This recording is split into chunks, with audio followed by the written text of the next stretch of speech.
Sir ಈಗ ಈ ಎಲ್ಲ ಬೆಳವಣಿಗೆ ನಡುವೆ ನಿಮ್ಮ ರಾಮನಗರ ಶಾಸಕರು ಒಂದು ವಿಡಿಯೋ ವೈರಲ್ ಮಾಡಿದ್ದಾರೆ. ಮಾಡಲಿ, ಸಂತೋಷ. ಸಂತ್ರಸ್ತೆ ಕಂಪ್ಲೇಂಟ್ ಕೊಡ್ತು ಅಂತಂದ್ರೆ ಅವ್ರಿಗೆ ಮೇಲೆ ಕ್ರಮ ತಗೊಳ್ಳೋದಕ್ಕೆ ಹೇಳ್ತೀವಿ. ಸಂತ್ರಸ್ತೆ ದೂರು ಕೊಟ್ರೆ ನಮಗೆ ಲೈಂಗಿಕವಾಗಿ ಈ ಥರ ತೊಂದರೆ ಮಾಡಿದ್ದಾರೆ ಅಂತ ಹೇಳಿದ್ರೆ ಶಾಸಕರ ಮೇಲೆ ಕ್ರಮ ತಗೊಳ್ಳೋದಕ್ಕೆ ಹೇಳ್ತೀವಿ. ಸರ್, ತಮ್ಮ ಆಪ್ತರು ಅಂತ ಈಗ ವಿಡಿಯೋ ಬಿಡುಗಡೆ ಮಾಡಿಲ್ಲ ಅಂತ ಸರ್? ಅಂಥವು 108 ಕಡೆ ಯಾರೂ ಇಲ್ಲ. ಸಿಡಿ ಪಾಯಿಸ್ತಿಲ್ವಾ? ಸಿಡಿ ಪಾಯಸ ಏನು ಪಾಯಸಪ್ಪ ಅದು? Bombay blue boys. Bombay blue ಬಾಯ್ಸ್ತಾ ಇತ್ತು. ಯೋಗೇಶ್ವರ್ ಅವರು ಎಲ್ಲ ಮಟ್ಟಕ್ಕೂ ಪ್ರವಾಸ ಮಾಡಿದ್ದಾಯ್ತು. ಮಟ್ಟಕ್ಕೆ ಪ್ರವಾಸ ಮಾಡುತ್ತಾ ಇಲ್ವಾ?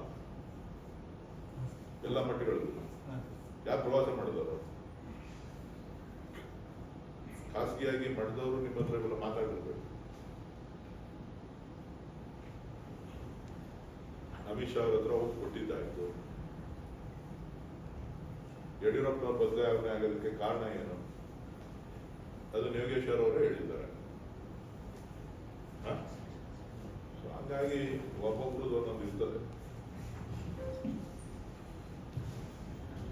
ಇನ್ನೊಂದು ಸರ್, ದೌರ್ಜನ್ಯಕ್ಕೆ ಒಳಗಾದ ಮಹಿಳೆಯರಿಗೆ ನ್ಯಾಯ ಕೊಡಿಸೋದು ಎಷ್ಟು ಮುಖ್ಯನೋ ಈ ವಿಡಿಯೋ ಬಿಡುಗಡೆ ಮಾಡಿದವ್ರ ಮೇಲೂ ಕ್ರಮ ಆಗಬೇಕಾಗಿರೋದು ಅಷ್ಟೇ ಮುಖ್ಯ ಅಂತ ಒತ್ತಾಯ ಮಾಡ್ತಾರೆ. ನೋಡ್ರಿ, ಕಾನೂನಿನ ಚೌಕಟ್ಟಿನಲ್ಲಿ ಯಾರ್ಯಾರು ತಪ್ಪಿತಸ್ಥರಿದ್ದಾರೆ ಅವರೆಲ್ಲರ ಮೇಲೂ ಕ್ರಮ ತಗೋಬೇಕು.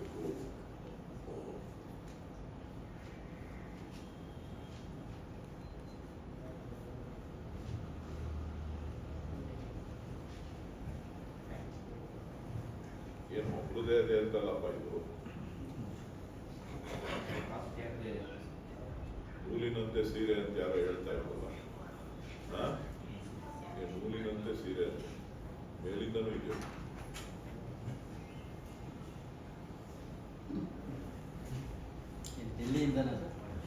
ನನಗೆ ಗೊತ್ತಿಲ್ಲ, ನೀವೇನ್ ಬೇಕಾದ್ರೂ ಹೇಳ್ತಿರ್ಕೋಬಹುದು. ಹೋಗಿ ಹಾಸನದಲ್ಲಿ ಒಂದು ರೌಂಡ್ ಹೊಡೀರಿ. ಹಾಸನದಲ್ಲಿ ಮಾತಾಡಿ ಸ್ನೇಹಿತರೆಲ್ಲ ಹೋಗಿ ಚರ್ಚೆಗಳು ಏನೇನು ನಡೀತಾ ಇದೆ, ಯಾರ್ಯಾರು ಏನೇನು ಹೇಳ್ತಾರೆ, ಏನು ಅಂತ ಒಂದ್ಸಾರಿ ಚರ್ಚೆ ಮಾಡಿ.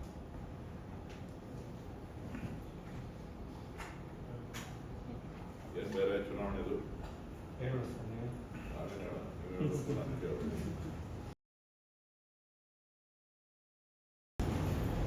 ಗಂಟೆ ಕಟ್ಕೋತಾ ಇದ್ದೆ, ರಿಲೀಸ್ ಆಯ್ತಾ ಇದ್ದೆ, ಮಾತ್ರ ತಗೋತಾ ಇದ್ದೀನಿ.